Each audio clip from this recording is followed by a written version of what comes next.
बीडमध्ये भूमिपूजनापासून तब्बल 40 वर्षांनंतर रेल्वे आली. बीड ते अहिल्यानगरपर्यंतच्या रेल्वे सेवेचा लोकार्पण सोहळा आज पार पडला.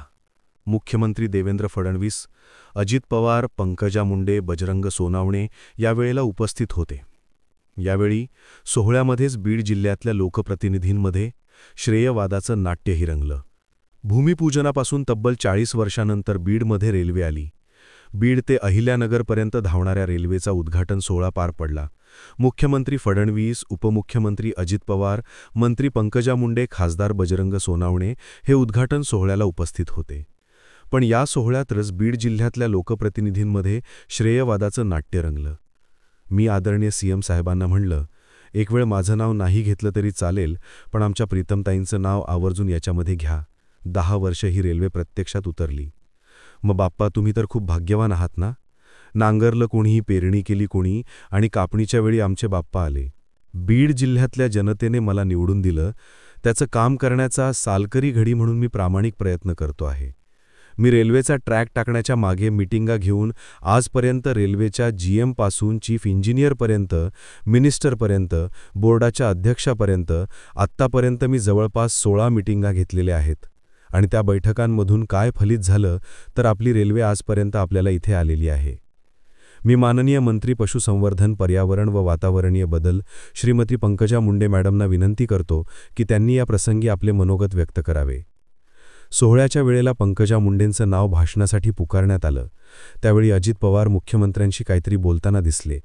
पंकजा मुंडे माईकसमोर आल्या आणि काही क्षणासाठी थांबल्या. त्यानंतर पंकजा मुंडे पुन्हा व्यासपीठावर जाऊन बसल्या आणि खासदार बजरंग सोनावणे भाषणाला आले.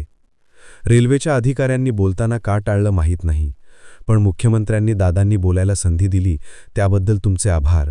ज्यांनी मार्गदर्शन केलं, ज्यांच्यासाठी मी परत तिकडे गेले आणि त्यांना मार्गदर्शन करायची संधी मिळाली, ते खासदार बजरंग बाप्पा सोनावणे. बजरंग बाप्पा, तुमचे ते बॅनर बघून मला आठवण झाली आमच्या दबंग खासदाराची.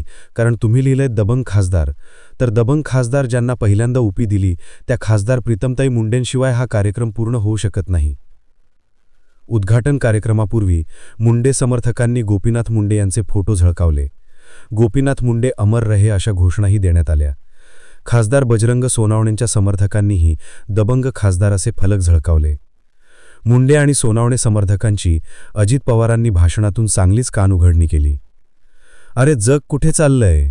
इतर देश कुठे चालले? इतर राज्य कुठे चालली? आपण जरा आत्मचिंतनात्मक परीक्षण करा. कशामध्ये आपण वाद घालतोय? कशाकरता समाजामध्ये तेढ निर्माण करता? अरे, आपण सगळे माणूस आहेत. माणुसकी दाखवा. उद्घाटन सोहळ्यात गोपीनाथ मुंडेंच्या आठवणीने पंकजा मुंडे भावूक झाल्या. मुख्यमंत्री फडणवीसांनी बीडची रेल्वे गोपीनाथ मुंडेंना अर्पण करत असल्याचं सांगितलं. 2014 मध्ये मुंडेसाहेब मंत्री म्हणून केवळ 6 दिवस जगले. या जिल्ह्यामध्ये जीवित रूपात येऊ शकले नाही. आज त्यांची आठवण मला काय, तुम्हाला प्रत्येकाला येते. सगळ्यांना जे बाप्पांना टाळ्या मारतायत त्यांनाही येते, जे मला टाळ्या मारतायत त्यांनाही येते.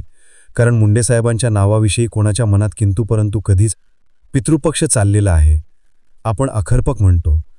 पितृपक्षामध्ये आपल्या पितरांना काहीतरी अर्पण करायचं असतं. त्यांच्या आवडीच्या गोष्टी त्यांना द्यायच्या असतात. आमच्या मुंडेसाहेबांचा आवडीचा विषय काय होता तर बीडची रेल्वे होती. ती आज आम्ही त्यांना या ठिकाणी अर्पण करतोय. बीडच्या रेल्वेला विलंब झाल्याबद्दल अजित पवारांनी बीडच्या लोकप्रतिनिधींना स्टेजवरूनच सुनावलं. 95-96 मध्ये सुरू झालेलं काम जवळपास 30-35 वर्षांनी पूर्ण होतंय. खरं बीडकरांनी पण एकदा आत्मपरीक्षण केलं पाहिजे, आत्मचिंतन केलं पाहिजे की इतक्या वर्ष जर आपण कार्यक्रम कामाला लावू लागलो तर याच्यात एक पिढी गेली, अख्खी एक पिढी गेली. परळी, बीड, अहिल्यानगर असा 261 किलोमीटरचा हा मार्ग आहे. संगीत. आज या रेल्वे मार्गाचा पहिला टप्पा बीड ते अहिल्यानगर सुरू झालाय.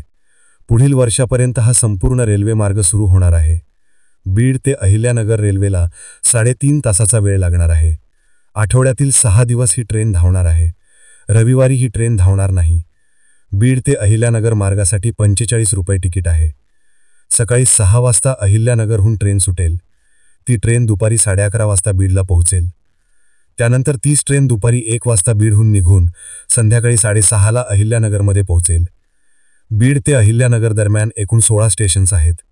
बीड, राजुरी, रायमोर, विगणवाडी, घाटनांदूर, अंबळनेर, बावी, किणी, आष्टी, कडा, धानोरा, सोलापूरवाडी, लोणी, नारायणगाव आणि अहिल्यानगर या स्थानकांवर ही ट्रेन थांबेल.